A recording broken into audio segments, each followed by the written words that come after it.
자, 첫 번째 질문은 제가 의석순으로 질문 좀 드리겠습니다. 설 연휴 잘 보내셨습니까? 예, 편안하고 또 많은 분들을 말씀 나누고 예. 네, 살펴보고 그랬습니다. 네, 주로 어떤 얘기 제일 많이 들으셨어요? 우선 평창올림픽을 걱정들 많이 하셨는데 네. 어쨌든 남북관계에 평화가 깃들 여지가 생겼고 그런 훈훈한 모습들에 대해서 많이 안도를 하고 네. 또 한국 선수들이 여러 가지 같은 분발하는 모습들에 또 감동도 받고 네. 또 한국 선수뿐만 아니라 다른 나라 각국의 선수들의 그런 땀 흘린 그런 모습들을 보면서 또 많은 감동도 전해져 오는 것 같습니다. 네, 예, 그래서 이러한 평화 분위기가 한반도 평화로 이어지고 네. 또 핵 문제도 해결되고 네. 예. 알겠습니다. 의원님이 주로 그런 얘기를 하신 거 아닙니까? 시민들한테 들으신 게 아니고. 예, 그런 측면도 있습니다. 예, 이미자 의원님은 주로 어떤 얘기 들으셨어요? 예, 저는 설날 아침에 이제 고향 좀 다녀왔고요. 예. 그러면서 이제 얘기를 두루두루. 고향이 듣고 어디세요? 경북 상주입니다. 경북 상주. 예. 얘기 좀 이렇게 두루두루 들었는데 이제 제가 주로 듣는 얘기는 네. 아무래도 좀 듣고 싶은 얘기만 많이 듣겠죠. 예. 근데 지금 이제 문재인 정부 물론 이제 올림픽 관련돼서 대북 문제 여러 가지 이제 문제점들이 지금 대두되고 있고 외교 대북 문제, 경제 민생 문제 여러 가지 이제 측면에서 좀 문제점들이 하나씩 둘씩 이제 나오다 보니까 야 한국당에 이제 기회가 온다.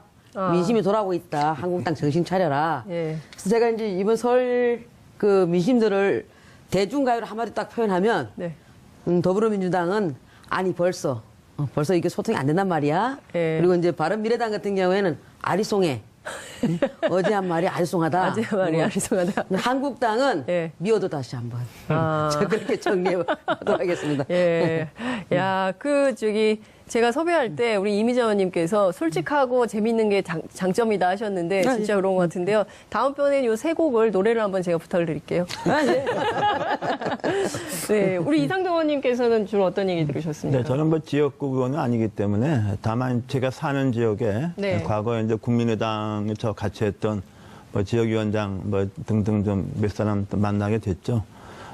뭐 아무래도 자기 중심으로 생각을 하니까 네. 우리 뭐 두 큰 정당 와는 좀 달리 굉장히 좀 모두들 곤혹스러운 고민을 많이 하고 있는 걸 제가 봤습니다. 무엇보다도 뭐 이번 추석에 평창 올림픽이 지금 성공리에 진행되고 있는 거 뭐 그것은 다행이라고 하지만 뭐 지금 우리 여기다 정치권이 폭풍 속에 있기 때문에 네. 그런 고민을 하는 것을 많이 들었습니다. 네, 그렇군요. 우리 윤수아 의원님께서는 예. 저는 뭐 비례이기는 하지만 네. 뭐 지역구가 목포나 다름없고요. 그 전에 뭐 뛰어나서 이번에도 지역 활동을 위해서 내려가는데 아까 이제 말씀하신 대로 뭐 정치인들에게 민심이 어떠느냐 보면 정치인이 듣고 싶은 민심만 전한다는 이야기가 아마 사실이 아닌가 이렇게 생각합니다. 그럼에도 불구하고 아까 이렇게 자막에 나왔듯이 역시 거의 같은 것 같아요. 특히 평창 올림픽을 통한 네. 평화의 분위기 그리고 우리 선수들의 그 선전 이런 부분을 통해서 또 남북대화에 대한 기대감 이런 것들도 상당히 높아지고 그 자막에 좀 빠진 게 있던데 저는 봐보니까 최순실 형량 선고 문제하고요. 네. MB 문제는 여전히 민심의 한 중간에 뛰어나오고 있다. 이것도 한 가지 좀 전해드리고 싶습니다. 예. 네, 그렇군요. 자, 그러니까 전반적으로 보면 남북관계 그리고 뭐 경제 문제 이슈에 대해서는 대체로 비슷한 생각들을 가지신 것 같은데요. 여론조사를 보면 이제 국정지지조사를 이제 매주 하게 되는데 정례조사로 문재인 정부에 대한 지지율이 여전히 70%대를 유지를 하고 있는데 이 조사에 대해서도 각 당이 해석하는 시각이 다 다르더라고요. 어느 분부터 하시겠습니까? 저부터 아무래도 바로 들이대시는군요. 예. 이제 문재인 정부가 집권 초기니까요. 네. 이것이 뭐 전적으로 문재인 대통령과 지금 정부 또는 여당인 더불어민주당에 대한 지지도다라고 생각은 안 합니다. 다만 문재인 대통령이 내고는 또 문재인 정부가 내고는 국정 방향, 주요 국정 방향은 소위 적폐청산을 통한 사회 정의를 바로 세우자 또는 평창 올림픽 등을 활용한 남북 관계의 호전, 그리고 한반도 평화, 또 경제의 방향성과 또 내용 등에 대해서 국민들이 절대적인 공감을 표시하고 있는 겁니다. 그리고 또 앞으로 그런 방향으로 잘해줄 것을 주문하고 있고 또 기대도 섞여 있는 것이고요. 그래서 저는 여기 이제 야당 의원님들 나오셨지만 야당에서는 그냥 문재인 정부를 물건 들어줘서 거꾸로뜨리면 반사적 이익을 얻을 것이라는 그것은 여론조사에서 그렇지 않다는 걸 방증하고 있기 때문에 이러한 국정 방향의 협조적 좀 모습으로 나오면 오히려 각 당의 지지도도 올라가지 않을까 네. 이런 생각입니다. 네. 저는 우선 좀 불만이 있는데요. 네. 70%가 넘는다는 그 네. 지지 관련돼 가지고 좀 제가 뭐 조사한 거에 의하면 이제 이거 리얼 밑에서 하는 건데 지금 2월 2주차에 한 건데 지금 문재인 대통령 지지가 63.1%입니다. 지금 이제 과거에 비해서 좀 많이 빠지고 있고 앞으로도 저는 이거 좀 빠질 거라고 보는데 이게 최근 조사입니다. 예. KSY께. 2월 2주차 이거는 이제 리얼 밑에서 조사한 예. 건데요. 물론 이제 빠졌으면 하는 소망인 것 같아요. 토지 오차가 이제 95%고 신뢰 수준이 플러스 마이너스 2.5%인데요. 네. 70%라는 것은 제가 봐도 지금 말이 안 되죠. 그래서 한 63.1%가 맞는 것 같고 지금 여기서 이제 더 빠질 것 같습니다, 앞으로. 그래서 물론 희망 사항이기도 하고요. 근데 지금 문재인 대통령이 집권하실 때 지지층들이 네. 대부분 이제 2030 세대들이 많이 지지를 해줬고, 그 다음에 이제 노동자들이 많이 지지를 했습니다. 근데 지금 이제 2030들이 점차 좀 이제 북핵 문제 관련해서도 사실은 우리 옛날 속담에 보면은, 곰이 제주 버리고 돈은 중국 사람 가져간다는 말이 있듯이 네. 지금 우리 한국에서 강원도민들이랑 모든 분들이 어렵게 하고 또 힘들게 강원도 평창에서 올림픽 준비를 하셨는데 네. 근데 보이는 건 북한밖에 보이지가 않는 거고 그럼에도 불구하고 북핵은 지금 우리가 머리 위에 이고 있습니다. 그런 과정 속에서 또 지금 정부가 대통령께서 또 당선되셨을 때 취임사에서는 기회는 평등하고 과정은 공정하고 결과는 정의로우라 했는데 이 공정에 대한 문제점들이 많이 좀 분노를 지금 자아내고 있습니다. 거기다가 일자리 정책들이 관련돼 가지고는 지금 공공 81만 개 일자리 부분이 사실은 다 해줄 것처럼 얘기해놓고 지금 기간제 교사라든가 이런 부분에서 4만 명이 지금 제외됐습니다. 그러니까 이건 기만 정책. 그다음에 이제 근로시간 단축 관련돼 갖고 50만 개 일자리를 만들겠다라고 했는데 50만 개가 어떻게 나온 숫자인지도 잘 모르고 있어요. 지금 정부도. 그런데다 여야 3당 간사간에 합의한 내용도 이거 완전히 여당에서 무시하고 있다 보니까 이건 오락가락 일자리 정책. 그다음에 이제 신성장이라든가 4차 산업혁명을 통해 가지고 1년에 13만 개씩 해가지고 5년 안에 70만 개 일자리를 만들겠다라고 하는데 이 플렉시 아워를 갖고도 이건 여당하고 네. 정부하고 좀 안 맞아요, 이 부분이. 이거 엇박자 정책. 이러다 보니까 노동자들도 민심이 지금 떠나고 있고 그래서 결과적으로는 지방선거에 와서 좀 견제하는 그런 투표로 이어져서 한국당이 또 상상 외의 어떤 성과를 거두지 않을까 이런 생각을 해봅니다. 사실 뭐 63%나 72%나 뭐 크게 보면은 좀 큰 차이는 없다고 봅니다. 네. 크죠. 네, 그래도 뭐 저 크게 보기엔 저는 더 중요한 문제는 지금 문재인 대통령이 이 높은 지지도가 사실상 야권, 이른바 야당의 어떤 현상을 보여주는 거죠. 우리 과거 보면은 야당의 이른바 지도자, 말하자면 차기 권력이 될 수 있는 미래 권력의 가능성이 있는 지도자가 지금은 없는 상태가 지금 유지가 되고 있기 때문에 저는 그래서 문재인 대통령이 정부가 잘해서 높다기보다는 이런 형국이 저는 상당히 오래 가리라고 봅니다.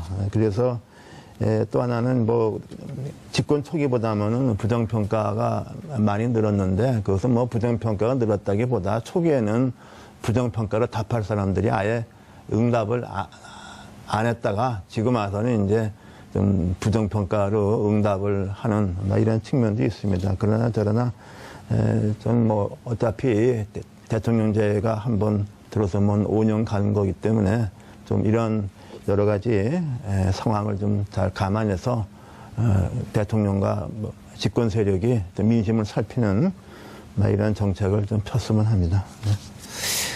예, 뭐 여론조사 기관마다의 프로테지를 놓고 굳이 일희일비할 문제는 결코 아닌 것 같아요. 전체적으로 보면 문재인 대통령에 대한 지지도가 낙차의 이 폭이 그렇게 크지 않은 것 같습니다. 그래서 일정 정도의 그 지지세는 계속 유지하는 것으로 이렇게 보고요.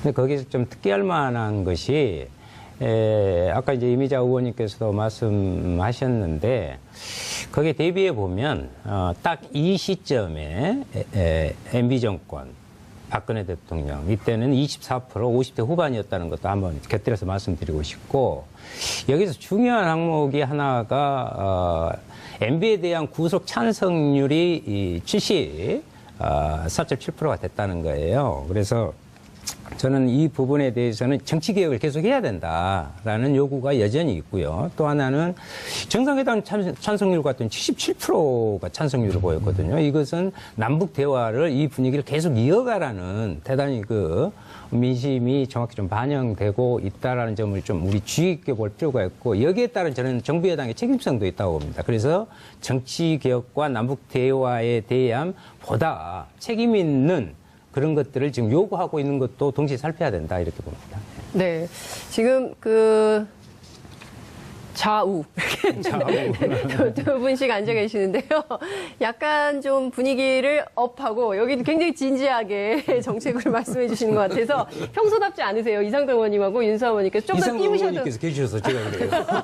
좀 더 띄우셔도 될 것 같다는 말씀을 제가 좀 드리면서 6.13 지방선거가 이제 한 넉 달 앞으로 다가왔는데요. 투표에 참여하겠다는 의견이 상당히 높습니다. 90%가 넘어요. 94.3%가 투표하겠다. 이런 적이 없었던 것 같은데요. 자, 이번에는 어느 분부터 하시겠습니까? 투표 참여가 윤수아 의원님이. 예, 분위기를 좀 바꿔봅시다. 네. 94% 이상의 투표를 하겠다는 것은 네.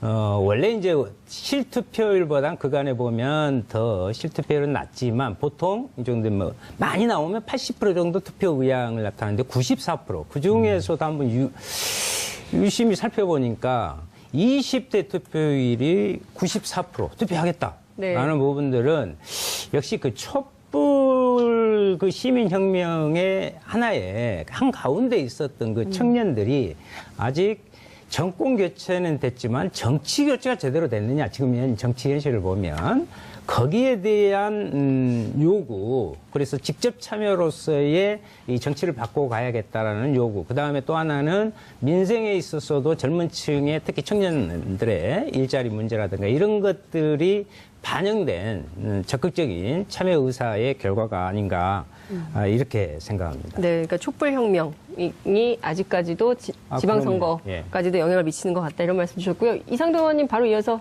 계속 네. 띄워주시죠.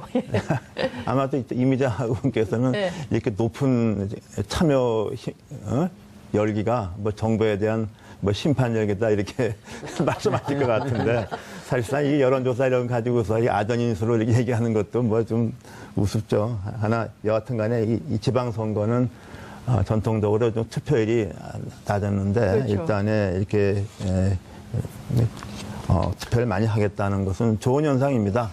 좋은 현상이고 과연 그 투표 열기가 또는 뭐 윤 의원님 말씀하신 대로 그런 것인지 또 아까 좀 있으면 임 의원님 말씀하신 대로 뭐 정부에 대한 심판 뭐 그런 게 뭐 다 겹쳐 있겠죠. 여하튼간에 이 지방선거의 투표율이 저조했던 것이 참 그 문제였는데 이번 지방선거는 좀 높은 투표율이로서 좀 좋은 사람을 다 뽑았으면 좋겠습니다. 네.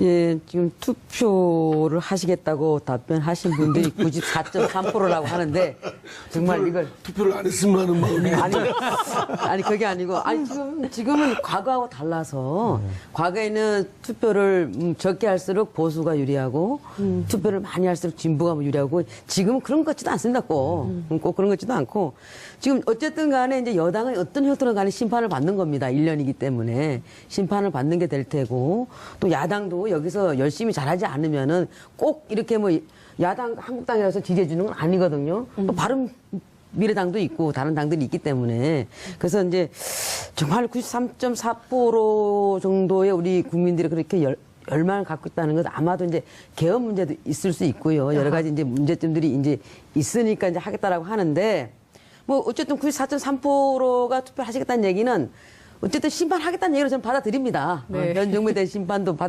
한다고 또 받아들일 수 있는 거고 여러 가지 측면에서 지금 2030들의 분노 그다음에 노동자들이 이거 처음에 뽑아줄 때하고 지금 1년이 지나고 나니까 뭐 되는 것 같은데 뭐 노동자들 입장에서 보게 되면 앞으로 남는 것 같은데 뒤로 보면 아무것도 없는 거고 뭐가 손에 잡히는 거 없고 좀 와자는 것 같은데 최저임금 막 올려놨는데 손에 잡히는 건 없고 근로시간만 단축되고 이거 별로 이게 앞으로 남고 뒤로 미치는 장사 아닌가. 결과적으로는 취약계층 또 취약계층만 피해를 보고 거기에 대해서 고용 감소로 이루어져서 우리만 손해보는 거 아닌가. 어떤 이런 부분에 대한 심판도 저는 이어질 거라고 봅니다. 그래서 꼭 투표율이 뭐 높아서 우리 한국당이 뭐 염려하는 건 절대 아니고 네. 투표율이 높을수록 저희도 좋습니다. 네. 예. 한국당이 염려하는 건 절대 아니다. 이런 말씀 네. 먼저에서 저 주셨고요. 한국당 지지층에서는 더 참가율이 낮던데요. 투표 의향. 그게 참 무슨 근거로 그렇게 걱정되시겠어요. 말씀하십니까? 여기 나와 보니까 네. 민주당 지지층 98.3%인데 자유한국당 지지층 아니, 93%. 아까 지금 큰일 났네. 지금 의원님께서 그렇게 말씀하셨지 않습니까? 이 여론조사에 일희일비 하지 마시라면서요. 그리고 또 여론조사마다 다 다르니까요. 참고하시라. 예? 한국당의 여의도 연구소에서 나오는 여론조사는 또 그렇지 않습니다. 예, 예. 우리 자신 있습니다. 예. 예, 아유. 지방선거에 그 주민들, 시민들이 적극 참여하겠다는 것은 매우 고무적이죠. 이건 뭐 각 당의 문제가 아니고 국민주권주의, 민주주의를 실현하는 데 있어서는 뭐 중앙정부, 중앙 거버넌스뿐만 아니라 지역의 거버넌스를 구성하는데 주민의 뜻이 담겨 있도록 하는 것은 매우 마땅하고 당연하다고 생각되고요. 아마 이제 촛불혁명을 통해서 직접적인 학습 효과도 있다고 생각됩니다. 직접 참여해서 목소리를 높이고 주장하고 행동에 옮기니까 그 막강하던 권력도 무너질 수 있다라는 국민주권에 대한 의식이 일깨움이 있었고 저는 이번 기회에 중앙정부 또는 중앙 거버넌스의 적폐뿐만 아니라 지역정부의 거버넌스는 평패가 이루말할 수 없습니다. 네. 이것 또한 시민들이 혁명으로 힘으로 이번 지방선거에서 지역 거버넌스의 개혁 이런 것들을 이뤄낼 수 있는 좋은 기회로 활용을 해야 된다고 생각합니다. 네. 그래서 저는 뭐 각 당에서 어느 당이 지방선거에 이기느냐가 초미의 관심사이기도 하지만 이번 기회에 끈끈하게 아주 묶어 있고 고착화되어 있는 지역의 그 고착화된 적폐들을 일소할 수 있는 기회로 활용해야 되겠다라고 생각합니다. 또 분권의 본래 의미는 자치분권 아니겠습니까? 네. 주민이 스스로 자신들의 삶과 우리들의 공동체의 운명을 결정짓는 이런 주민자치주의의 이념이 그대로 삼투되고 구현될 수 있도록 해야 되겠다 생각합니다. 알겠습니다. 굉장히 막 준비를 많이 해오신 것 같아요. 지방분권에 대해서. 지금 뭐 몇 가지 이슈들이 있는데요. 그 중에서 최근에 가장 뜨거운 이슈는 저희가 좀 이따 2부에서 얘기를 하겠지만, 그러니까 GM 자동차의 철수 문제, 이것도 있고, 이게 이제 실업 문제고, 이제 최저임금, 뭐, 부동산 대책, 뭐, 개헌, 여러 가지 이슈가 있는데, 지방선거의 핵심 쟁점은 이게 될 거다.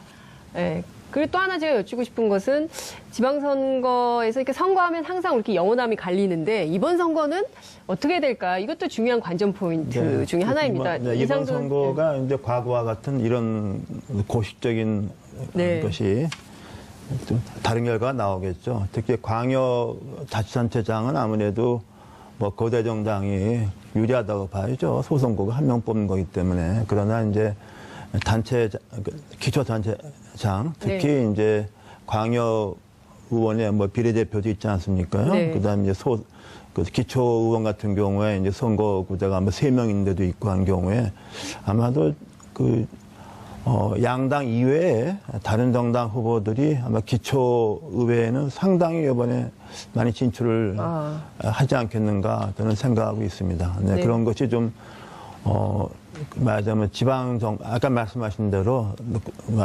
토착화된 지방 권력에 대한 또 신선한 바람을 불어넣을 수 있지 않겠나 합니다. 그리고 제가 그 여론조사 이렇게 쭉 보니까 여기 여당, 야당 이렇게 썼는데 네. 이것을 답하는 사람들이 혹시 거꾸로 혼돈해서 답하는 경우도 있지 않을까 하는 이런 생각이 들어요. 네, 네. 그래서 여기서 안정적 국정운영 지역 발전을 위해서 여당 후보한테 투표해야 된다는 것에 대해서 뭐 꼭 이게 말은 과거에 그 우리 이미자 의원님 속해 계시는 그 슬로건이잖아요. 그래서 난 이게 좀 이게 좀 이런 게 좀 혼란스럽지 않은가 이런 생각이 듭니다. 네. 네. 윤 의원님 어떻게? 네. 이미자 의원님 하시겠어요? 네. 예. 저는 이제 이상민 의원님께서도 말씀하셨고 이상돈 의원님께서도 이번 지방선거의 부분은 정의당에서 늘 청년과 정치개혁, 특히 적폐청산, 나중에 또 이야기가 나올런지는 모르겠는데요. 이 부분에서 지역에 가보니까 실질적으로 그런 아까 민심 속에 한 부분이 있었습니다. 네. 이번 선거는 그 촛불의 부분이 지역으로 이어져야 한다. 지역 적폐를 청산해야 한다. 아까 말씀하신 그 지역의 그 토와 지방의 그 권력이 하나로 돼서 지역의 정치 발전에 건강한 관계가 되어 있지 않다. 이 부분을 다시 재구성해야 된다는 요구가 많았고요. 또 하나는 정의당의 입장에서 정의당이 유일하게 지역 기반을 두지 않는 전국 정당 아니겠습니까? 그래서 우리는 실제 이런 청년 세대들께 정치 교체가 지역에서부터 시작돼야 온전하게 네. 새로운 정치 부분을 만들어낸다는 것을 호소하면서 거기에 대한 지지를 만들어낼 그런 생각입니다. 네. 이번에 지역구도는 깨질 거라고 보십니까? 그러니까 영호남이 딱 갈려져서 상당한 부분 좀 특히 예. 뭐 많이 예측하다시피 PK 지역에서는 뭐 상당히 좀 과거와는 다른 양상이 있을 것 같고 비록 당선자를 내기 어렵다 하더라도 과거 같으면은 뭐 대구의 구청장 후보 같으면은 지금 뭐 민주당에서는 후보를 찾기도 좀 어려웠다 그러는데 지금은 그 경합이 있다고 듣고 있습니다. 그것도 중요한 변화 같고요. 그리고 또 정의당 입장에서는 우리 지금 3당, 4당 이렇게 쪼개진 게 득이죠. 표가 부서지니까. 부서지니까 정의당에. 그러니까 저는 이게 정의당이 상당히 손자랄이라고 생각하고 있습니다. 네, 알겠습니다. 두 분은 어떻게 보세요? 영호남 지역주의에 기반한 투표가 이번에 재현될까? 아니면 이번엔 그게 지역주의가 깨질까? 이거 하나 하고요. 또 하나는 핵심 쟁점이 뭐가 될까? 어떻게 보십니까? 이미자 의원님부터 하시죠. 지금 이제 예. 아무래도 핵심 쟁점은 북핵 문제가 가장 큰 저는 핵심 쟁점이 되라고 봅니다. 이제 올림픽 끝나고 나서 남북 문제라든가 그다음에 그 북미 문제라든가 이제 여러 가지 이제 문제들이 그게 가장 큰 좀 핵심 쟁점이 되지 않을까 보고요. 그다음에 이제 구도로 봤을 때는 지금 이제 8대 9지 않습니까? 물론 이제 원희룡 지사께서는 지금 아직 우리 이제 입당하지 않았습니다만은 과거 그 선거 당시로 보면 이제 8대 9거든요. 이쪽에 이제 그때 당시에 야당이 9고 그때 여당이 이제 8대 9인데 네. 근데 홍준표 대표께서는 6+알파를 지금 얘기하고 계십니다. 네. 근데 지금 사실 솔직히 말씀드리면 낙동강 벨트가 좀 많이 흔들리고 있죠. 낙동강 벨트가 흔들리는 사실인데 네. 어쨌든 그래도 이제 그 이상돈 의원님께서 지적해 주셨다시피 기초의원이나 강력의원 같은 경우는 이제 그 정당 투표를 해서 비례를 이제 정하는 부분이 있기 때문에 아마도 군소 정당도 저는 약진할 거라고 봅니다. 네. 그렇지만 결과적으로 강력 단체장 문제에 있어서는 결국 두 당의 구도로 가지 않을까 보는데 물론 이제 호남 민심에 의해서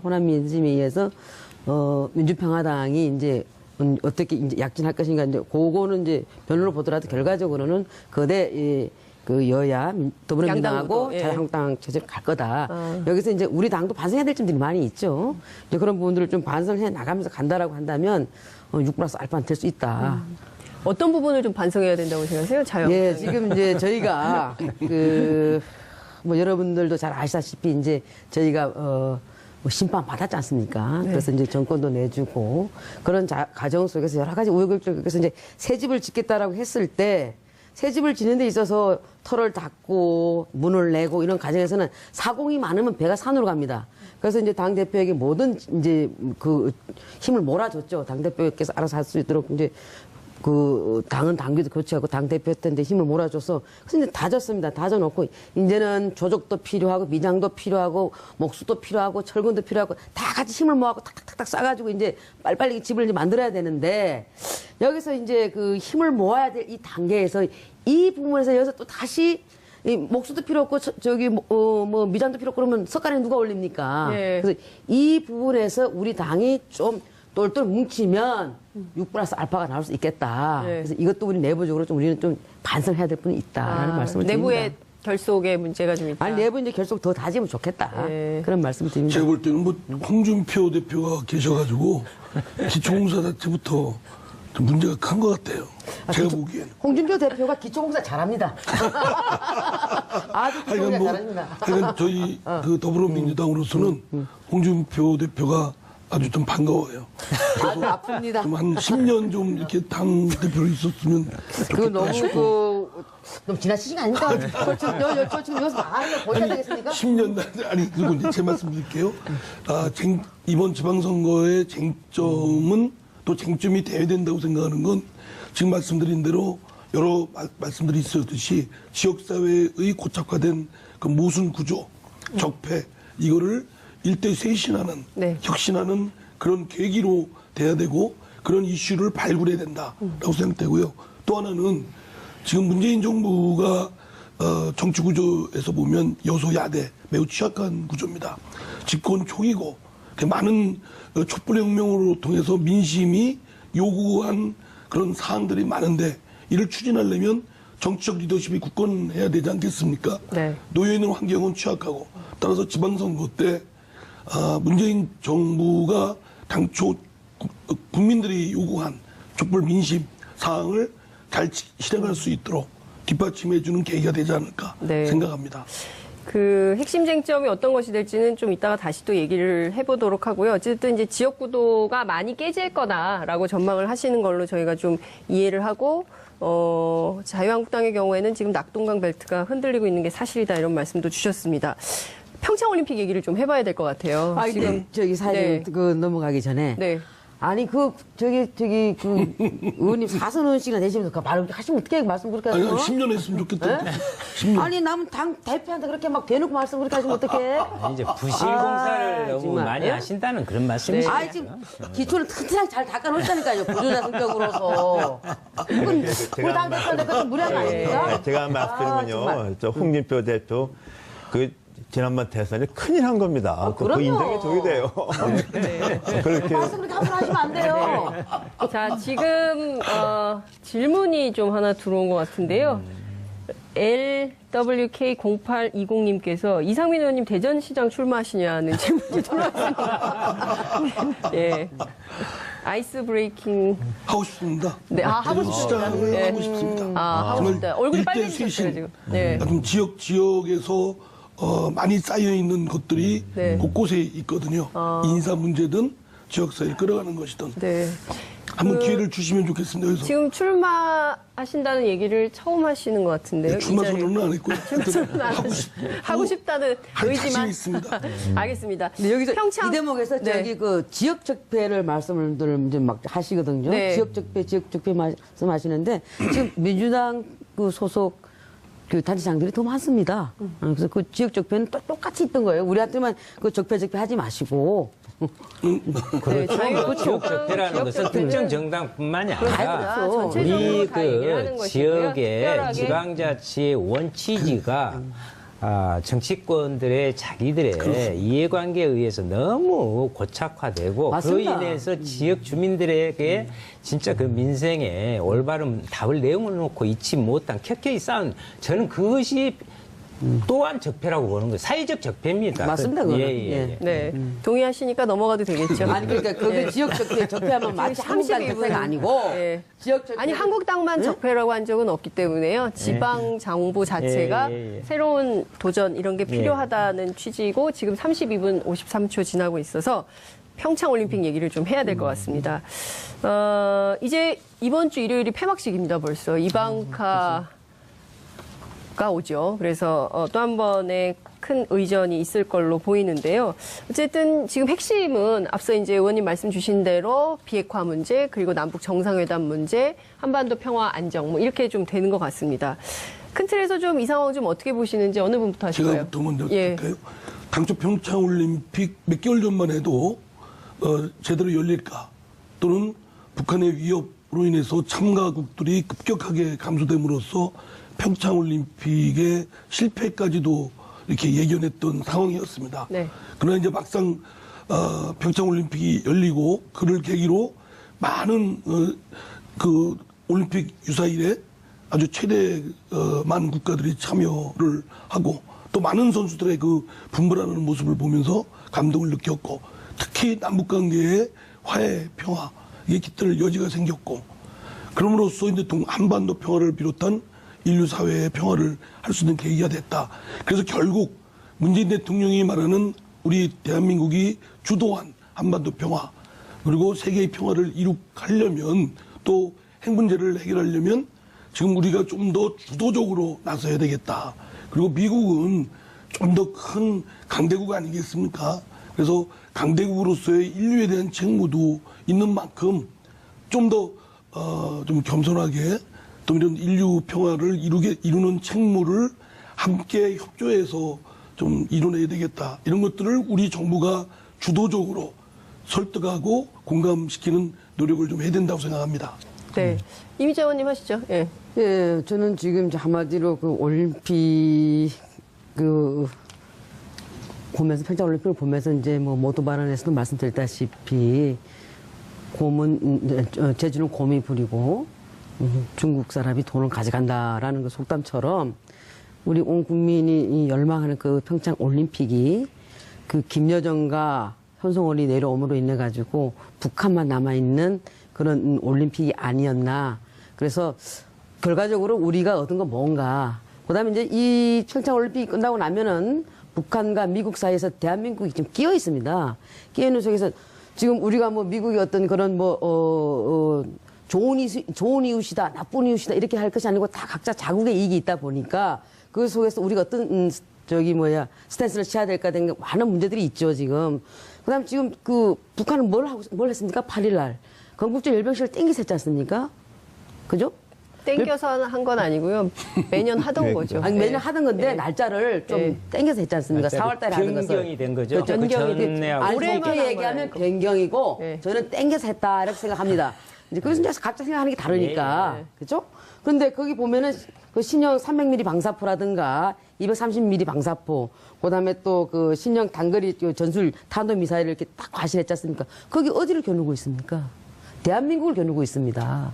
우리를 겨누고 있습니다. 그러면서 김여정이 또 누굽니까? 선동 부부장 아닙니까? 그 체제 선전하는 쪽에서는 척수장 아니겠습니까? 그래서 이제 북한이 화전 양면 전략을 지금 피고 있지 않습니까? 이 속에서 우리 문재인 대통령께서 좀 말려들지 말아야 된다.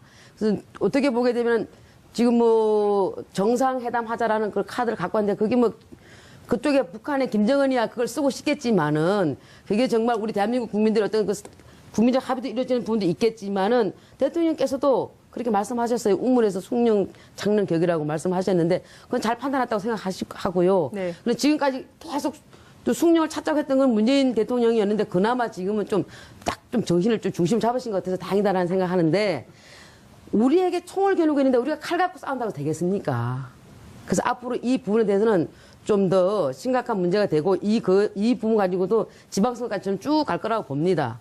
그래서 결과적으로 말씀드리면은 총을 갖고 우리한테 들이대고 있어서 하라고 그러는데 칼 갖고 싸울 수는 없는 거니까 전술핵 재배치를 우리 꼭 해야 된다. 전술핵 재배치해야 된다. 예, 그래서 저는 그런 말씀을 꼭 예. 드리고 싶습니다. 의원님 네. 말씀 주시죠.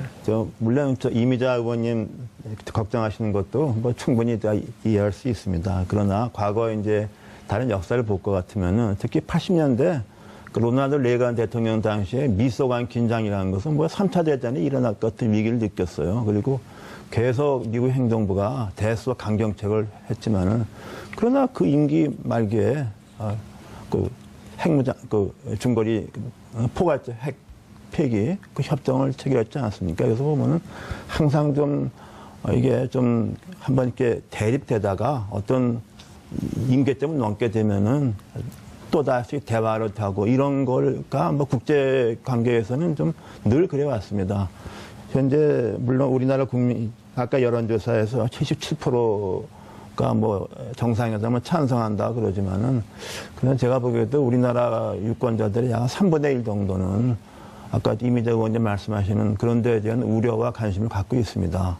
그래서 이 대통령은 자기 지지하는 사람만의 대통령이 아니지 않습니까? 그런 걱정하는 국민들의 이런 것도 좀 헤아려야 되고, 또 하나는 정상회담이 그 자체가 무슨 그 의미가 있습니까? 뭔가 그래도 가져오는 게 있어야죠. 그래서 선뜻 정상회담에 응해서 소득이 없이 또는 오히려 더 악화되는 거 되면은 그 굉장한 역풍이 불 겁니다. 아마도 문재인 대통령도 아마 그런 것을 고려해서 이렇게 급해서는 안 된다. 이런 언급을, 이런 말씀하신 것 같습니다. 그래서 또 이런 여러 가지 좀 고려해서 이렇게 신중하게 접근해야 되고, 다만 또 뭐 비핵화하기 전까지는 남북 대화가 없다. 그건 또 지나친 얘기입니다. 항상 그 대화를 풀고 협상을 푸는 거지. 그러면 계속 어떻게 하겠다는 겁니까? 저는 그래서 핵무장한 것과 우리가 대화를 풀고 협상으로 풀어야지 다른 방법을 풀 수 없지 않습니까? 저는 그것도 좀 지나친 생각이라고 봅니다. 저는 좀 대화는 하는 걸, 대화를 우리가 거부하는 건 아닌 거고, 어쨌든 뭐 미소 간에도 그 무기가 대등하고 서로가 이렇게 견줄 수 있는 그런 힘의 균형이 있었기 때문에 그것도 3차 대전까지 안 갔던 부분이 있는 거고, 우리 같은 경우에는 지금 북한에서 지금 우리를 지금 향해서 지금 겨누고 있지 않습니까? 겨누고 있어도 우리가 총을 겨누고 있는데 칼밖에 없는데 이게 싸움 되겠나 말입니다. 그래서 이 균형이 깨지기 때문에 균형을 맞춰야 된다, 이 말씀을 드리는 겁니다. 예, 이제 그 자유한국당에서 계속 주장하셨던 부분이고요. 그걸 뭐 지론으로 끝까지 안 가셨으면 좋겠고, 저는 이번 올림픽이 참 절묘하다라는 생각을 했습니다. 평창이라는 이 창자가요, 번창할 창자, 아름다울 창자입니다. 그 평창이라는 곳에서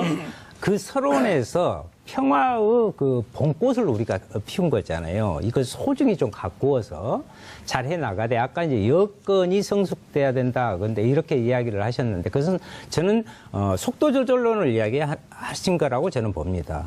우리는 전략적 측면에서는 정상회담에 대한 속도 조절로는 분명히 필요합니다. 그런데 거기에 원칙이 있습니다. 이것은 절대 전쟁을 반대하고 평화를 만들어간다는 그 대전제 하에서 남북 정상회담 전에도 이미 합의해 놓은 게 있잖아요. 군사당국 회담, 고위급 회담, 이러한 부분들을 해내면서 그 여건을 만들어 조성되기를 기다리는 게 아니라 우리들 스스로 주도적으로 그 여건을 만들어가는 것이 우리가 할 일이 아닌가, 이렇게 생각합니다. 네. 예, 저도 자, 의원님 죄송한데요. 저희가 말씀을 계속 들어야 되는데 1부를 좀 마무리하고 2부에서 말씀을 좀 들어야 될 것 같습니다. 장윤선의 이슈파이터에서는 여러분들의 소중한 의견을 받고 있습니다. 샵 5400으로 문자 보내주시고요. TBS 앱으로 주제에 맞는 다양한 의견, 질문 보내주시기 바랍니다. 지금부터 계속해서 여야 의원님들 모시고 말씀 이어가도록 하겠습니다. 다시 한번 함께하고 계신 의원님들 소개해드리겠습니다. 이상민 의원님, 이미자 의원님, 이상돈 의원님, 윤소아 의원님 함께하고 계십니다. 아까 말씀을 다 끝내지 못해서 이상민 의원님께서 평창 얘기 조금 더 보태고 싶으시다. 저희 그 문재인 정부하고 더불어민주당에서는 남북관계, 북미 관계 등에 대해서는 원칙이 세워져 있습니다. 그러니까 회담만을 위한 회담, 이벤트성은 안 한다. 네. 성과를 담보하는 회담이어야 된다라고 생각하고요. 또 이 남북 문제는 남북 문제에만 국한되어 있는 게 아니라 미국을 포함한 국제 문제 아니겠습니까? 네. 그렇기 때문에 미국 등을 포함한 그런 동맹국들과의 공조도 매우 중요하기 때문에 그런 동맹국들과의 동맹을 굳건히 하면서 남북관계의 평화를 이끌어내겠다. 다만 여건 조성을 아까 윤소아 의원님 말씀대로 우리의 운명은 우리가 개척해야 되겠죠. 한반도 운명을 러시아나 미국이나 중국이 결정해서는 안 된다고 생각합니다. 그렇기 때문에 우리가 주도해서 그 여건 조성을 국제 환경을 만들고 그래서 한반도의 평화를 깃들도록 해야 되겠다. 그런 알겠습니다. GM 얘기를 북한이 절대로 핵을 포기 안 하는 데 있는 거죠. 문제가 거기에 있는 겁니다. 북한은 어떻게 핵을 포기하게 할지에 대한 정치권에서 지혜를 좀 모으는 일을 좀 해야 될 것 같고요. 그거보다 더 당면한 과제가 지금 GM 사태입니다. 한국 GM이 설 연휴를 앞두고 군산공장 폐쇄를 결정해서 정말 한국 사회가 발칵 뒤집혔는데요. 아마도 이제 환노위 두 분께서 제일 관심이 있지 않으실까 생각이 좀 됩니다. 이상동 의원님부터 하실까요? 네. 그 GM 문제는 네. 우리 대우 해양조선 문제하고는 좀 판이하게 다르다고 봅니다. 이거는 일단은 외국 기업, 특히 미국 기업이고 더군다나 GM은 2009년에 완전히 파산해서 미국 정부가 막대한 기록적인 공적 자금을 넣어서 운영하고 있는 일종의 공기업입니다. 그리고 이미 이것은 GM의 세계 전략에서 한국 철수가 사실상 예고되어 있던 거나 다름이 없습니다. 그리고 GM 지금 자동차라는 것이 과거처럼 그냥 차를 만들면 팔리는 게 아니고 굉장히 첨단 기능 또 친환경 엔진 개발 등등 있기 때문에 현재 우리나라에 있는 GM 시설이 과연 그런 추세에 맞느냐 좀 그렇게 보기가 좀 어려운 면이 있죠. 그래서 저는 이 문제에 대해서는 우리 정부가 초점은 GM 자체가 아니라 이 사태로 인해서 발생할 수 있는 엄청난 그 연쇄적인 상황이 있지 않습니까? 이미 군산 전북은 엄청난 폭풍에 쌓여 있고 이것이 그야말로 전면 철수 같으면 더 크게 번지지 않겠습니까? 이 문제에 대해서 저는 지혜를 짜야 된다고 저는 그렇게 생각합니다. 네. 네. 지금 군산만이 아니라 부평, 창원 한 군데가 더 있죠. 보령. 네 군데에 있는데 보령. 예. 사실 이게 지금 만약에 다 철수를 한다면 이 실업 문제가 굉장히 심각한. 어마어마하죠. 예. 어떻게 전망하세요, 의원님? 협력 잠깐 이미자 의원님께서 먼저 하신다고. 그럴까요? 예. 지금 그 이상돈 의원님께서도 지적하다시피 그 한국 GM 문제가 어려운 문제가 아닙니다. 사실 지난번 국감 때도 여러 번 지적이 됐었고 거기에 대해서 이제 정부가 손을 놓고 있었던 거 아니냐, 산업은행은 뭐 했냐, 여러 가지 이제 질책들이 나오고 있는데 사실 이제 우리가 지분이 17% 정도밖에 안 되다 보니까 이를 어떻게 강제적으로 할 수 있는 방안은 없었던 것 같습니다.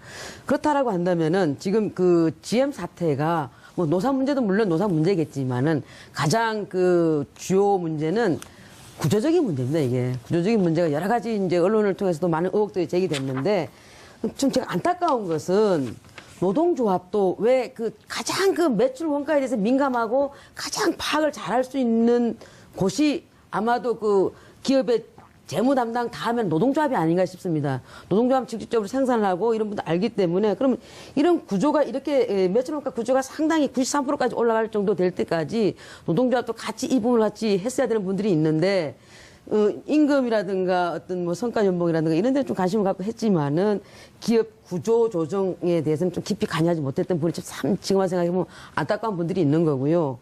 지금 과연 지금 우리가 여기에다가 지금 5,200억 유상증자를 해달라고 하는데 네. 이건 사실 단소태 물붓기가 아닌가. 근본적으로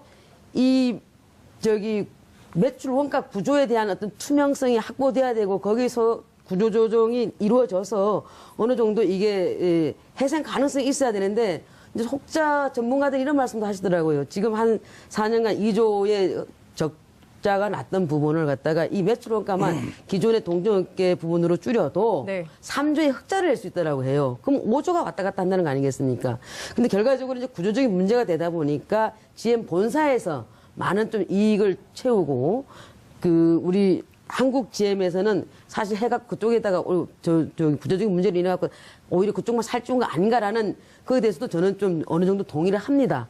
그러면서도 한편으로는 이제 안타까운 것은 노동조합에서도 이런 문제를 잘 견제를 해서 좀 해서 같이 머리를 맞대고 해야 되는데 지금 와서 이렇게 봐서 한국 GM은 30만 우리 노동자들을 갖다가 볼모로 해서 지금 압력을 넣고 있고 네. 또 노동조합대로 어떤 이익이 있는지 저는 잘 모르겠습니다만 지금 총파업을 할 때인가 총파업보다는 이런 부분을 갖다가 좀 먼저 좀 수습하고 뭐 정부라든가 각층 이렇게 좀 정치권도 마찬가지고 힘을 모아서 이걸 해결해낼 수 있는 방법을 찾는 게 우선적으로 가야 되는 거 아닌가라는 생각이 듭니다. 그래서 결론적으로 말씀드리면 어쨌든 GM에서 군산에서 직접 고용만 실업자가 된다 해도 2,000명이 넘는 거고 네. 최대는 30만 명까지 가는 부분들이 있는데 고용노동부는 고용노동대로 여기에 대해서 태스크포스 팀을 만들어서 군산 지역만 한해서 갈 건지 아니면 전체적으로 다 내다보고 해야 될 건지 잘 정리를 하셔가지고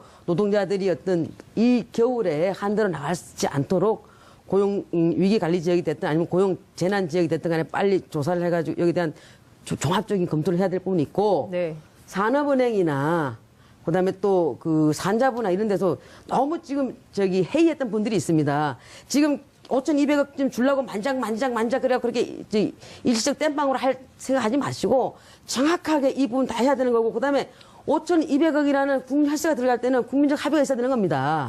그래서 하여튼 어쨌든 우리 그 실업자가 나올 수 있는 부분에 대해서는 뭐 이건 뭐 기정사실이니까요. 여기에 대한 대비를 철저히 하면서도 그 한국 GM에다가 그 유상증자 하는 부분은 좀 꼼꼼히 국민적 합의를 이뤄낼 수 있도록 다시 한번 재진단해야 네. 됩니다. 이거는 결과적으로는 단속된 물붓기가 돼서는 물 금방 뽑으시면 금방 다 없어지는 거지. GM이 한국 정부의 실사 요구를 거부했잖아요. 그렇습니다. 예. 이런 상황에서 5,200억 유상증자 해야 됩니까 말아야 됩니까?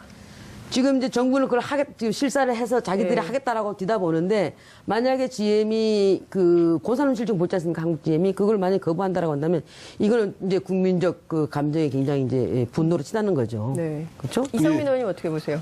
예, 뭐 그 쟁점은 그 막대한 공적 자금, 국민 세금을 투입할 것이냐 문제 아니겠습니까? 네. 그러기 위해서는 이 GM의 사업이 회생 가능한지 또 지속 가능한지 나중에 또 회수 상당 부분을 할 수가 있는지 뭐 이런 것들을 함께 검토를 해야 되는데 GM 자체가 뭐 실사 거부 자체부터 거부를 한 상황이면 국민 세금 투입은 쉽지 않은 상황이다라고 생각되고요. 저는 정부에서는 네. GM의 공적 자금 투입 여부는 그러한 원칙에 따라서 하되 최악의 경우를 상정해서 근로자 이 문제에 대한 대책은 별도로 특단의 대책은 마련해야 된다라고 생각됩니다. 윤서 의원님 어떻게 보세요?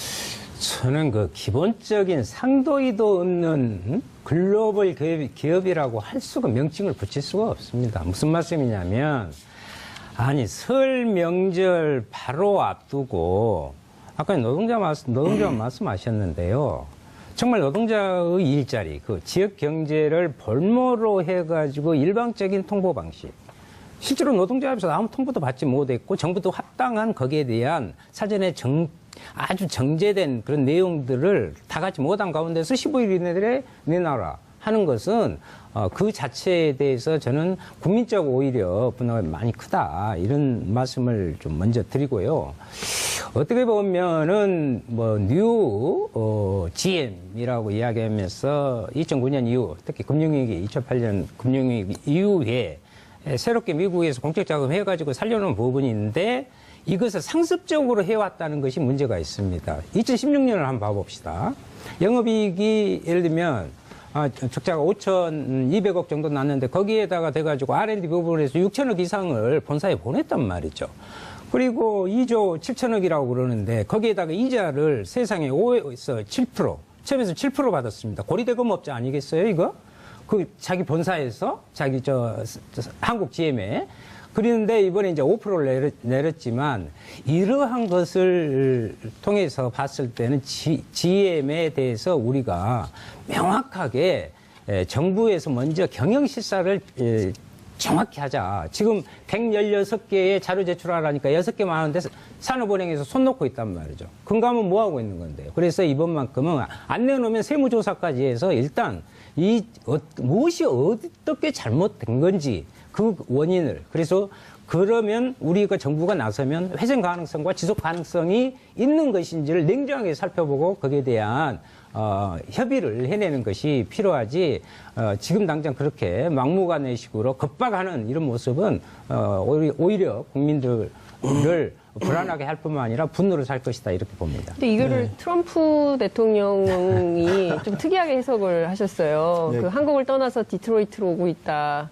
의원님 어떻게 보셔요? 갈 가능성도 갈 필요도 없는 거죠. 지금 뭐 GM이 경영하는 거 보면 네. 그 자동차 소비 패턴이 바뀌고 있지 않습니까? 자꾸만 이제 사람들이 고급차 성향이 많이 팔리고 또 이제 친환경차 쪽이 있고 그런 면으로 R&D 많이 하는데 그 분야에 대해서 GM이 한국에 전혀 투자하지 않았기 때문에 과연 한국에 있는 GM 시설이 앞으로 그 새로운 시장에 그 필요에 부응하느냐, 그거 뭐 하기 어렵다고 보는 거죠. 그리고 우리 지나가는 주변에 봐도 GM 차 타는 사람이 굉장히 적지 않습니까?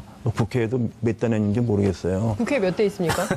본 기억이 없는데 단 국회 한 GM 차 사람은 몇 한 분은 타고 있습니다. 누구요? 국회 환노위원장 홍영표 위원장은 GM에 대한 뭐 충성심이 있기 때문에 대우 출신이잖아요. 네, 그게. 대우노동 그래서 애정이 있죠. 네. 그러나 애정 가지고서 기업을 살릴 수는 없습니다. 저는 그래서 이 문제에 대해서 정부가 정말 이건 냉철해야만 된다.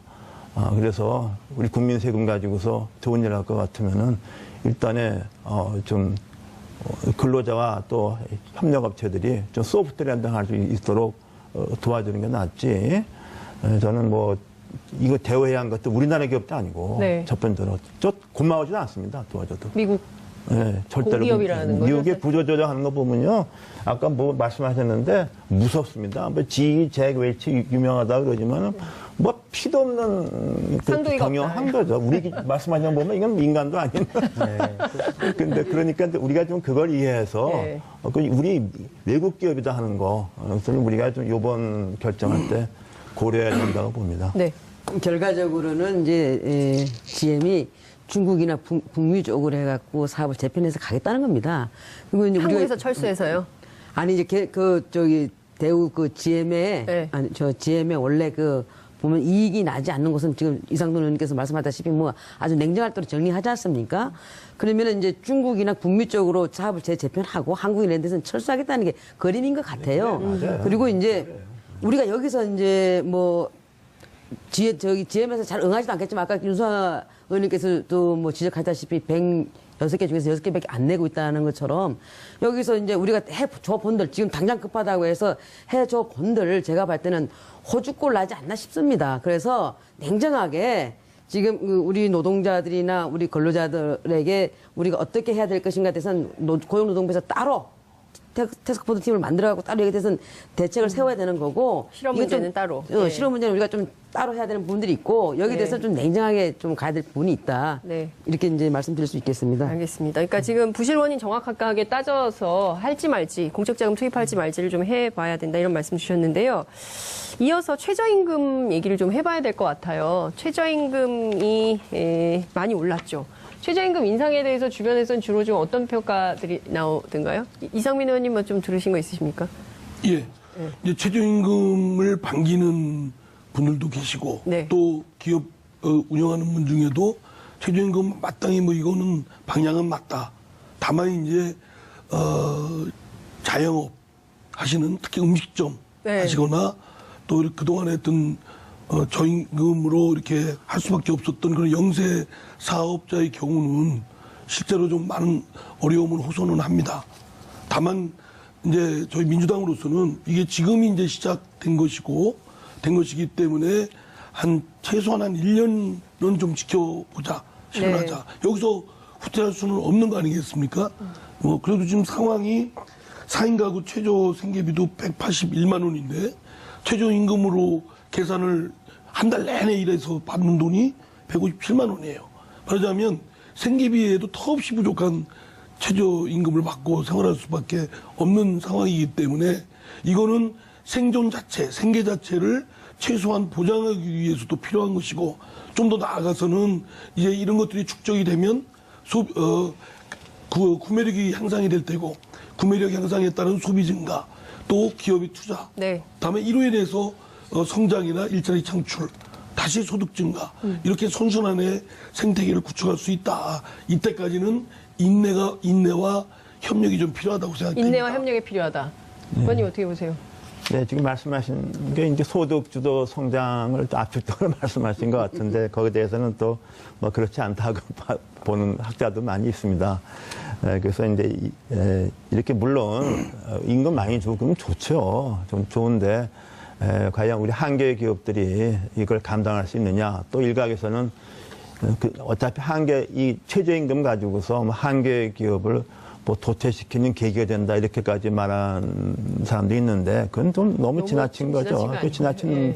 거라고 봅니다. 그리고 또 이게 좀 비현실적이라고 생각되는 부분은 자꾸만 여기저기서 앞으로도 뭐 얘기 있을까 모르겠습니다만은 이제 무슨 임금 시간을 줄여서 노동 강도를 강화하는 데로 움직인다는 등 자꾸만 이게 이 취지를 벗어나는 이런 현상이 좀 나오고 있습니다. 그래서 근데 어차피 뭐 이제 이걸 우리 결정했기 때문에 또 하나 우리 뭐 환노위하고 관계되는 거지만은 저는 최저임금 결정을 그냥 위원회에서 덥석하는 거 그건 좀 제가 볼 때 문제 있는 것 같습니다. 그거는 한번 역시 그런 책임에 대해서는 정치권 국회와 정책결정자들이 좀 한번 걸러서 책임을 져야 되는가 하는 생각이 듭니다. 이게 덜썩 결정하니까 이제는 거기를 따라가는 수밖에 없잖아요. 그러니까 지금 현실이 되어버려서 이제는 후퇴는 불가능합니다. 후퇴할 수 있겠습니까? 이 정치적으로? 안 되잖아요.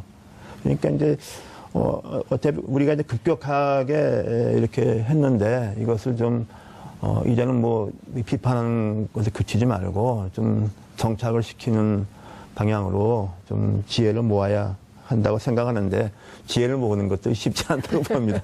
그러니까 근데 네. IMF가 이제 발표한 걸 보면 어쨌든 한국의 최저임금 인상이 그 저소득계층의 소득을 늘려서 경기 활성화에는 도움이 될 거다. 이런 긍정적인 평가를 했지만 더 올리면 평균 임금하고 맞부딪혀서 고용에 좀 어려움이 있지 않겠냐 이런 분석이 나왔습니다.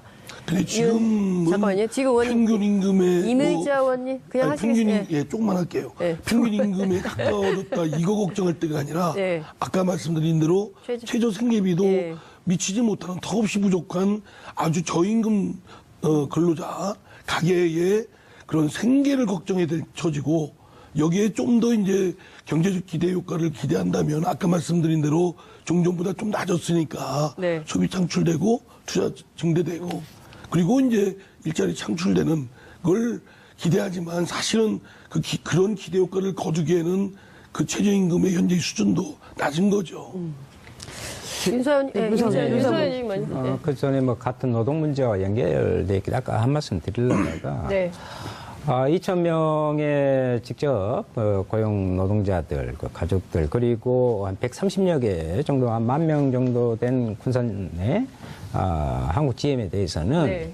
저는 우리가 분명히 아까 의원님께서도 말씀하셨지만 철저한 그 원인 규명과 거기에 대한 조사를 통해서 진상을 정확히 좀 보고요. 거기다 옵션을 쥐고 이거 회생시키는 방안을 강구해야 된다. 그것이 지역 주민들한테 장기적으로도 그 필요한 거다. 우리가 옵션을 가지고. 그렇죠. 예. 그럴 노력을 정부가 해야 되고요. 최저임금은 한마디로 이제 7,530원 줬습니다. 157만 원입니다. 한 달에 157만 원으로 최저라도 어떻게 좀 살게 하자라는 부분인데 이 부분은 어디에서 출발했느냐 하는 부분에서 가장 이 사회에서 촛불하고도 바로 이게 나라냐고 연결된 부분이 여러 의미를 함축하고 있는데 사회 양극화를 우리는 정치권이나 우리 국민들이나 누구나 지금 계속해서 이야기해 왔습니다. 그 양극화를 해소하는데 가장 유력한 방도 중에 하나고요. 또 이제 최저임금은 실제로 그것을 가지고 뭐 쌓아두거나 다른 데 하는 게 아니라 생활비로 쓰는 겁니다. 그렇죠. 그렇기 때문에 오히려 지역의 골목 경제라든가 이런 부분들이 선순환 구조가 된다는 거죠. 그런데 이제 여기에서 제가 살펴보니까 이제 1월에 첫 시행 이제 들어갔잖아요. 그러다 네. 보니까 아직 일자리 안정 지원 자금이나 이런 부분에 대해서 10%도 채 신청이 안 되면 모르는 부분이 많고요. 거기에 따른 정부가 보다 더 적극적인 현장에 대한 그러한 것을 결합력을 높일 수 있는 방안을 해서 실질적인 지원 대책이 돼야 된다. 저는 이렇게 봅니다. 네. 이의자 의원님. 제가 국회에 들어오기 전에 그 현장 노동자 출신입니다. 네. 그래서 누구보다도 최저임금 인상되는 부분에 대해서 환영하지요. 그리고 진짜로 눈물 젖은 빵을 먹어보지 않은 사람은 그 심정 모릅니다. 그래서 최저임금이 올라갈수록 상당히 도움은 되지요. 근데 문제는 뭐냐면은 우리 사회에 보면은 그 임금 근로자가 이제 두 가지 계층이 있는데 말 그대로 뭐 청년 알바나 네. 경력 단절 여성이나 노인이나 이런 분들은 말 그대로 최저 시급만 갖고 살아가는 분들이 있는 거고 그다음에 이제 중소기업이나 중견기업에도 임금 기본급 자체는 최저임금으로 맞춰놓고 거기에 이제 상여금이라든가 최저임금 살이 떼지 않는 재수당들을 이제 줘서 많게는 연봉이 뭐 4천 넘어가도 최저임금에 걸리는 분이 있다 보니까 이제 그 취약계층을 고용하는 또 분들이 또 자영업 사업자들이란 말입니다. 이제 그러니까 거기서 죽겠다는 얘기가 나오는 거고, 그다음에 이제 중소기업이나 중견기업 같은 경우에는 아니 줄만큼 주는데도 이게 또 최저임금 미만이 되다 보니까 이걸 또 줘야 되니까 이게 연동적으로 올라가다 보니까 또 죽겠다는 얘기가 나오는 거고, 그러다 보니까 이게 참 문제 쉽지는 않습니다. 그러면 원래 그 지난번 작년에 올 최저임금을 그 결정하는 그 위원회를 한번 보십시오. 매번 보면 노동계가 저기 문 열고 박차고 그냥 나가든지, 그렇죠. 아니면 사용자가 박차고 확 나가든지. 그런데 이번에는 같이 했어요, 했기는. 그래서 사측에서도 7,300원 정도 근접을 했고, 그래서 7,530원 왔는데, 그러면 왜 7,300원까지 가서 7,530원 했는데 저렇게 못하겠다라고, 못해먹겠다라고 그 중소기업이나 저 소상공인들이 저렇게 할까를 이렇게 봤을 때는, 그 할 때에 이 이제 문재인 정부 쪽 기획재정부 쪽에서 가서 그렇게 얘기했답니다. 야, 현금으로 지원해 줄게. 그러니까 웬만하면 좀 합의 보자랐다는 그 비하인드 스토리가 있어요. 그러다 보니까 현금으로 지원한다는 게 무슨 그게 이제 바로 일자리 안정 예, 저기 그 지원 자금 아니겠습니까? 그러다 보니까 이제 이 부분들이 이제 그래서 뭐 그래서 이제 협의를 하고 나서 보니까 이게 아니네 이제 되는 거예요. 그럼 이제 그 언론 매체에서 많게는 일자리가 16만 개가 지금 뭐 감소됐다라고 말씀하시는 분들 있고 많이 그러는데, 저는 근본적으로 우리 뭐 이상민 의원님께서는 아니 저기 최저임금 그 290시간 아니겠어요? 그 시급 곱하기 290시간 하면 한 157만 원 정도 되는데, 아니 이렇게 해갖고 4인 가족 어떻게 사냐 근데, 아니 저기 그건 최저임금은 개인적인 거고요. 그러면은 중위소득이 우리가 2인 가족일 때는 한 280만 원 정도 돼요. 저기 그 기준 중위소득이. 그러면은 두 사람이 벌면 300만 원 넘게 되면은 사실은 중위소득 넘어가는 건데, 이래서 이 부분을 가지고 가족에다가 좀 지원해 줄 수 있는 게 EITC입니다. 근로장려세제. 그래서 한국당은 근로장려세제로 인해 가지고 2020년도까지 네. 임기 동안에는 한 9천 원 정도 맞춰주자 이렇게 얘기가 나는데, 결론적으로 말씀드리면, 자, 이런 자유한국당이 9,000원까지 최저임금 인상을 하겠다는 근로장려세제 그 EITC를 네, 보완해가지고 보완해서. 그렇게 하겠다라고 홍준표 대표가 이제 그 내놨던 거죠. 그래서 이제 만 원까지 갔던 분들이 있는데, 네. 그래서 이제 저희는 그 순수 뭐 임금 지원이라든가 이런 게 아니고 그냥 EITC로 해가지고 보완하겠다는 측면을 이제 이렇게 세제로, 했던 예. 분들이 있습니다. 그래서 이제 결론적으로 말씀드리면, 가장 그 취약계층에 있는 그 노동자들을 도와주려고 한 이 정책이 예. 이 노동자들이 다시 길거리로 내모내서는 안 된다는 거죠. 그러려고 한다면 저는 이제 결과적으로 알겠습니다. 이제 조금 이따 얘기하겠습니다만은 사회 안정망이 정말 촘촘하게 네, 두텁게 필요하다. 이게 알겠습니다. 구성돼야 된다. 예. 두 의원님, 지금, 의원님 예. 계시는데 그 말씀에 한 말씀만. 왜냐하면 이미자 의원님께서 너무 그래도 자유한국당에서 합리적으로 말씀하셔서 어지간하면 말씀 안 드리려고 그랬는데, 제가 국회에 출근할 때요, 국민 세금으로 322조?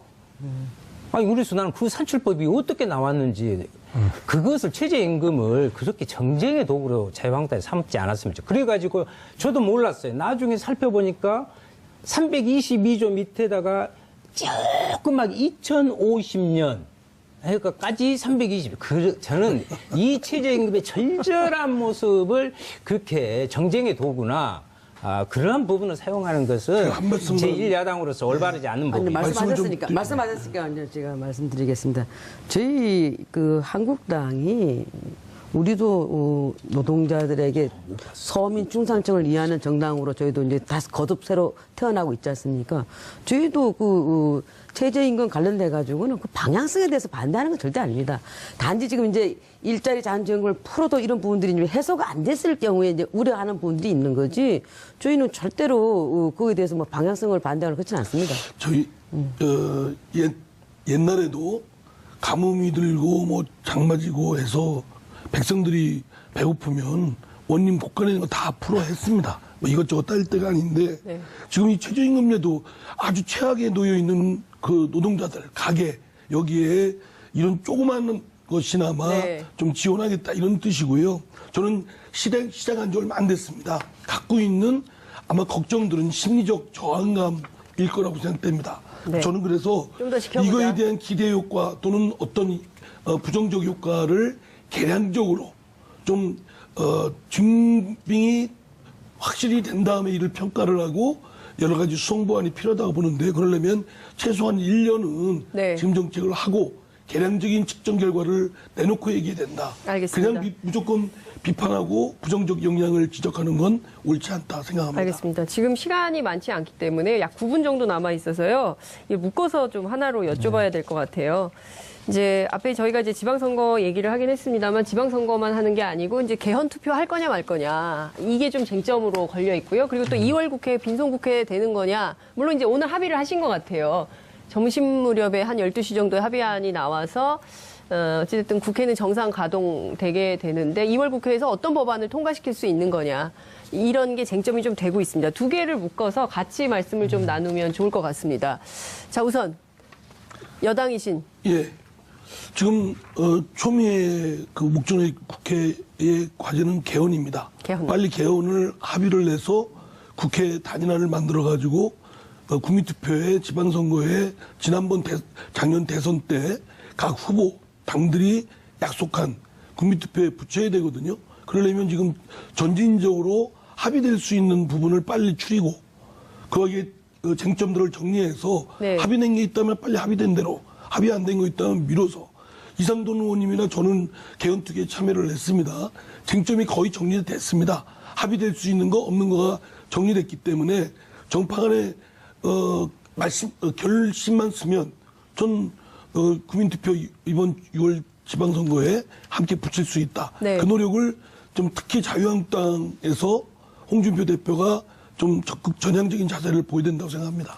저는 전혀 지금 다르게 생각하고 있습니다. 저는 네. 지금까지 좀 약간 초반에 좀 그러시다가 좀 가운데 괜찮아지다가 다시 또 여기까지 가운데는 이제 노동자들의 어떤 삶의 지금 예. 향상에 대해서 얘기하는 부분이기 네. 때문에 그 부분이야 뭐 이견 있겠습니까만은 네. 이제 개헌 관련돼 가지고 지금 우리 국민이 열망하는 개헌은 제왕적 대통령제에 대한 문제점, 권력구조 개편을 해라는 게 가장 큰 그 본질인 것 같습니다. 물론 거기에 따라서 이제 기본권도 이제 확대해 나가고, 그다음 지방분권 뭐 선거제 또 개편이 있는데, 네. 지금 이제 민주당에서 얘기하는 거 보면은 그 대통령제, 제왕적 대통령제를 갖다가 좀 그 본질적으로 하자는 부분에 있어서는 좀 얘기를 쑥 빼는 것 같아요. 쑥 빼다 보니까 여기에 대한 본질적인 내용이 없고 이제 기본권만 갖고 얘기하려고 하다 보니까 한국당에서는 아니 국민이 참여하는 국민이 그 제왕적 대통령 권력구조 개편을 하라고 하니까 이걸 받아들여야 되지 않겠느냐? 아니요 권력구조 개편에 대해서는 입장이 나오지 않았나요 민주당? 좀 안 나오고 그랬는데 어떻게 나왔습니까? 저 민주당은 당론을 정한 나왔습니다. 걸로. 언제 4년 정했습니까? 중임제. 4년 아, 뒤에. 사년 중임제를? 예, 예. 아, 예. 그래서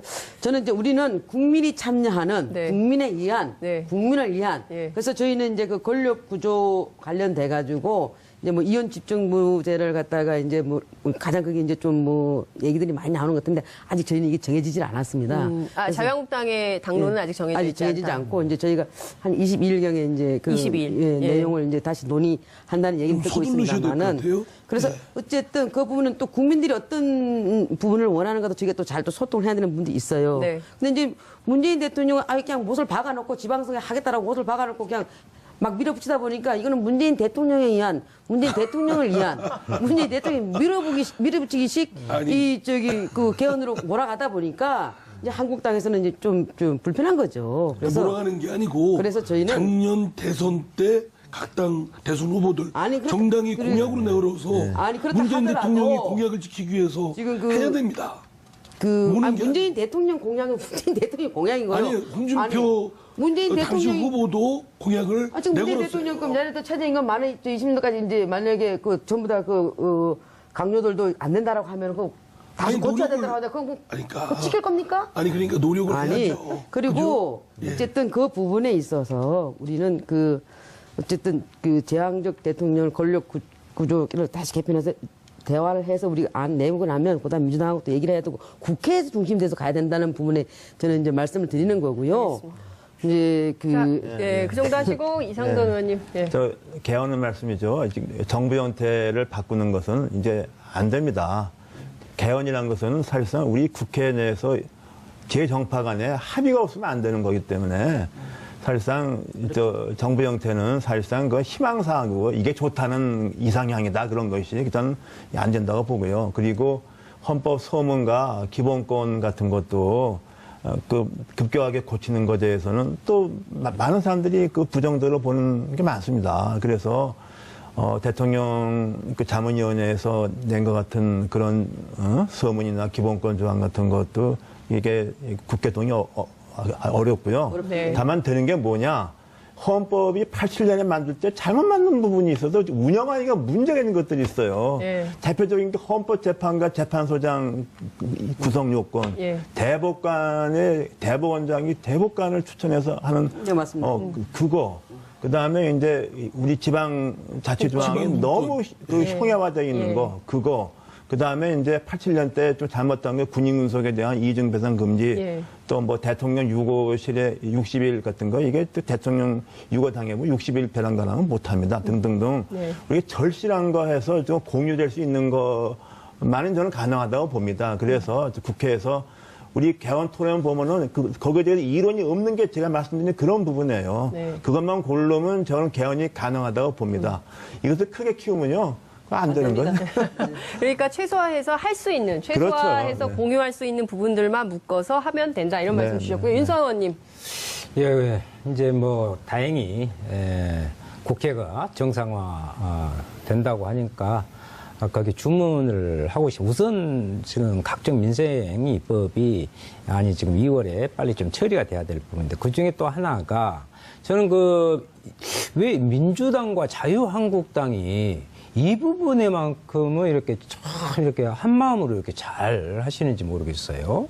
예를 들면 광역, 특히 서울시 같은 경우에 선거구 광역 의원 선거구 획정 문제를 오히려 다당제 부분의 정당 정치의 활성화를 위해서 그것이 촛불의 정신 아니겠어요. 그러면은 그러한 부분들을 4인 선거구로 오히려 2인 선거구로 양당 구조로 역으로 가려고 하는 부분에 왜 같이 이렇게 힘을 합하는지 저는 모르겠고 그것부터 제대로 올바로 민의를 수렴해서 해 주실 것을 정의당의 이 요구에 대해서 두 당은 어떤 입장이십니까? 아니 지방선거에 대해서 의원들 선거구를 그렇죠. 그거는 뭐 왜 무단지- 4인 선거구 아니, 부분들을 그건- 대다수 부분들을 이미 거기에 의견을 냈음에도 불구하고 아닙니다. 2인 저희 선거구로 나누어서 양당이 와전되고 아니요, 오해하시는 지금 그렇게 것 되고 같은데요. 있습니다. 민주당에서는 그런 입장이 아닙니다. 그럼 자유한국당만 이제 거기 동의해 주시면 예, 저희는 이렇게 그런 4인 입장입니다. 선거구로요. 예, 그렇게 하고요. 개헌은 실은 저는 그렇게 생각을 합니다. 여야를 떠나서 국회가 개헌을 하는 게 맞습니다. 대통령의 안을 낼 수는 있지만 국회에서 하는 것이고요. 또 지금 그 분권이라는 부분들을 통해서 대통령 중심제의 폐단을 이야기하고 있으니까 국회의 기능을 좀 강화하고요. 감사원도 뭐 국회에 둔다든지 또 하나는 기본권 부분인데 대통령의 부분들이 너무 지나치게 나서서 이것을 그대로 진행하기보다는 국회가 그래서 저는 자유한국당이 좀 개헌안을 좀 빨리 만들어 시간이 없잖아요. 그래서 하고 있습니다. 그런 마음을 갖고 있으니까 6월 지방선거 동시에 할 수 있도록 충분히 하고 있습니다 지금. 예, 그래서 빨리 내주셔갖고 각 정당 간에 합의를 통한 개헌이 국민들 지금 65%가 지금 6월 지방선거에 동시에 해라 하고 지금 요구하고 아니 있잖아요. 나는 자유한국당에 묻고 싶은 것이 이번 지방선거에 국민투표 붙이는 거에 대해서는 원래 홍준표 대표가 절대 안 된다고 그랬는데 네.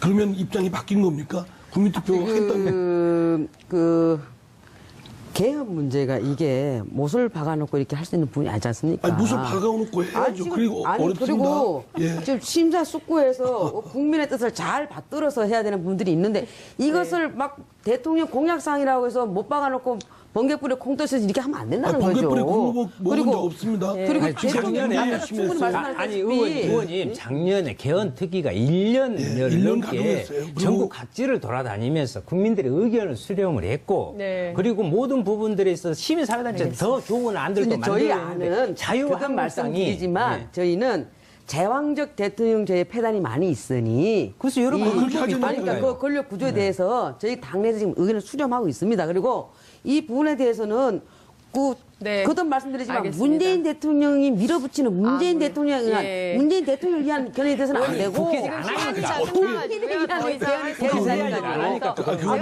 가지 주는 더 거 아니에요. 잠깐만요, 예. 의원님. 제가 사회자 직권으로요. 아무래도 한 번 더 해야 될 것 같습니다. 오늘 저희가 설 특집으로 이렇게 네 분 모셨는데요. 너무 분위기가 뜨거워서